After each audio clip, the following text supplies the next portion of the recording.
जनी बना तू बेहाया कर दाया रो दिसाया मन पागल हो।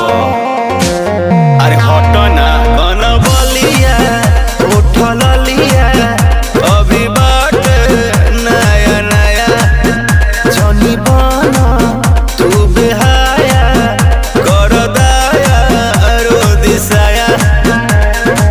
कच बजवानी हमर भाई का, कच बजवानी हमर भाई का, हे राजा तू तो